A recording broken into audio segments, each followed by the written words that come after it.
بسم اللہ الرحمن الرحیم۔ محترم ناظرین السلام علیکم۔ آج میں اللہ سبحانہ تعالیٰ کا نام المحصی لے کر آپ کی خدمت میں حاضر ہوئی ہوں۔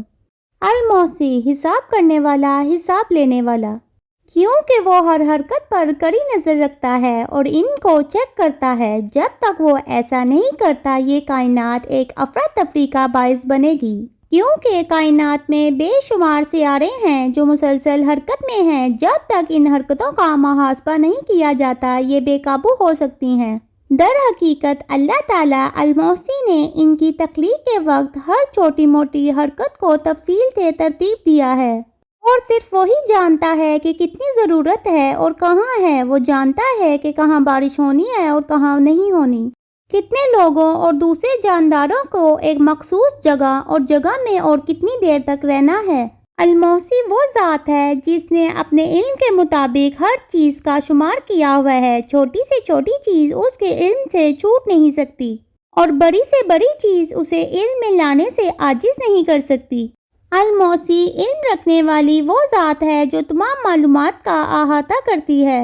سورۃ الجن میں اللہ تعالیٰ فرماتے ہیں اور اس کو ہر چیز کی گنتی معلوم ہے، یعنی اللہ تعالیٰ ہی کی ذات خاص ہے جس کے علم میں ہر چیز کے عدد و شمار ہیں۔ پہاڑوں کے اندر جتنے ذرے ہیں ان کا بھی عدد معلوم ہے، اور ساری دنیا کے دریاؤں میں جتنے قطرے ہیں ان کا شمار بھی اس کے علم میں ہے۔ بارش کے قطروں اور تمام دنیا کے درختوں کے پتوں کے عدد و شمار کا بھی اسی کو علم ہے۔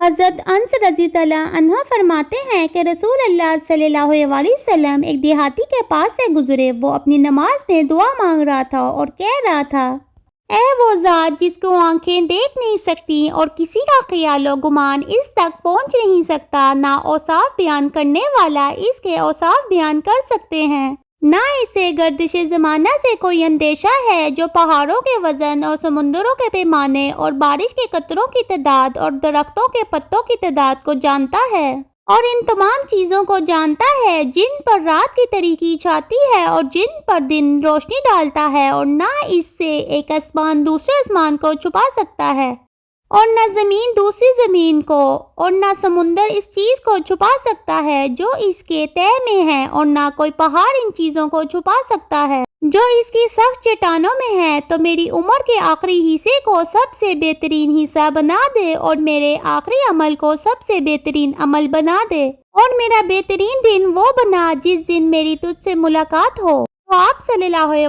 وسلم نے ایک آدمی کے ذمہ لگایا کہ جب یہ دیہاتی نماز سے فارغ ہو جائے تو اسے میرے پاس لے آنا۔ چنانچہ وہ نماز کے بعد رسول اللہ صلی اللہ علیہ وسلم کی خدمت میں حاضر ہوا۔ حضور صلی اللہ علیہ وسلم کے پاس ایک کان سے کچھ سونا ہدیہ آیا ہوا تھا۔ آپ صلی اللہ علیہ وسلم نے وہ سونا اسے ہدیے میں دیا اور پھر فرمایا، میں نے تمہیں سونا اس وجہ سے ہدیہ کیا ہے کہ تم نے عمدہ طریقے سے اللہ تعالیٰ کی ثنا بیان کی ہے۔ اس دیہاتی نے ایسے الفاظ میں اللہ تعالیٰ کی تعریف کی جو کہ اللہ تعالیٰ کے اس اسم المحصی کی جامع تشریح کرتے ہیں۔ اسی طرح بندوں کے اعمال خیر و شر کا بھی پورا حساب اور گنتی اس کے پاس محفوظ ہے۔ اس کا علم ان کو گھیرے ہوئے ہے، ارشاد باری تعالیٰ ہے، اور ہر چیز ہم نے گن رکھی ہے لکھ کر، یعنی ہم نے ان کے اعمال میں سے ہر چیز کو ان کے اعمال نامے میں لکھ کر محفوظ کر رکھا ہے۔ جس کو یہ یقین ہو جائے کہ میری نگرانی کی جا رہی ہے، میرے ہر عمل کو محفوظ کیا جا رہا ہے، میری زبان سے نکلنے والے ہر بول کو ریکارڈ کیا جا رہا ہے، تو وہ شخص اپنے ہر عمل کا محاسبہ کرتا رہے گا۔ جہاں غلطی نظر آئے وہاں توبہ استغفار کرے گا، اس لیے کہ جب یہ بات دل کی گہرائیوں میں اتر جائے کہ اللہ سبحانہ تعالیٰ کا علم ہر چیز کو گھیرے ہوئے ہے اور وہ ہر چیز کا شمار کرنے والا ہے، میرے ہر حال سے باخبر ہے، تو انسان ہر وقت اپنے آپ کو آزمائش میں سمجھے گا۔ المحصی کا نظام شماریت کیسا عجیب و غریب ہے۔ آپ کو دنیا کے کسی کونے میں کوئی 500 سال کا بوڑھا نہیں ملے گا کہ فرشتے بھول گئے ہوں، اور کہیں کسی کونے میں ایک شخص رہ گیا ہو، نہیں، بلکہ اس دنیا میں ہر آنے والا شخص جتنی سانسیں لے کر آتا ہے اس سے ایک سانس نہ کم نہ زیادہ۔ یہ تو صرف المحصی کی شماریت کا نظام ہے۔ پھر یہ کہ جس کو اللہ سبحانہ تعالیٰ کے اس نام کی سمجھ آ جائے گی وہ اپنی زبان اور ہاتھ اور وقت کے استعمال میں بہت محتاط رہے گا۔ کہ اللہ تعالیٰ ہر چیز کے شمار کرنے والے، ہر زبان کا بول اور ہاتھ کا استعمال اور جو عمر کے قیمتی سانس مجھے ملے ہیں وہ سب شمار ہوں گے۔ اس لیے زبان سے غیبت نہ ہو، بغیر تحقیق کے کسی پہ الزام نہ لگایا جائے، ایک کی بات سن کر دوسرے کے خلاف بدگمانی نہ اختیار کی جائے۔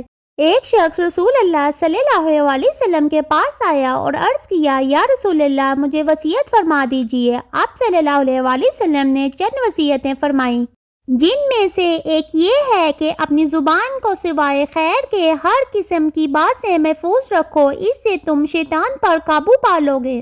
اسی طرح وقت کی حفاظت کی جائے کہ اللہ تعالیٰ نے ایک موقع عطا فرمایا، کوئی وقت اس کی یاد کے بغیر نہ گزارا جائے۔ کوئی برا خیال دل میں آئے تو فوراً سوچیں کہ اگر میں یہ برائی کروں گا، کسی کو تکلیف دوں گا تو اللہ تعالیٰ کے ہاں تو شمار میں یہ بات آ جائے گی اور پھر وہاں روز قیامت جواب دینا ہوگا۔ لہٰذا کوئی آدمی اس خیال سے دور نہ ہو جائے کہ وہ نظر نہیں آ رہا اور اس کے اعمال کا حساب نہیں لیا جا رہا ہے۔ ہر انسان کے اعمال لکھنے کے لیے 2 فرشتے مقرر کیے گئے ہیں جو قیامت کے دن اس کے رب کے سامنے پیش کیے جائیں گے، اور پھر انسان یہ خواہش کرے گا کہ کاش اس نے انبیاء کی بات سنی ہوتی اور گناہ نہ کیا ہوتا۔ لہٰذا اب وقت آ گیا ہے کہ ہم اپنی حرکتوں پہ ہوشیار رہیں، اور اگر ہم سے کوئی خطا اور گناہ سرزد ہو گئے ہیں تو توبہ کریں، کیونکہ یہ قلم بند ہو چکے ہیں اور صرف اسی صورت میں معاف ہو سکتے ہیں جب ہم سچے دل سے اللہ سے معافی مانگیں۔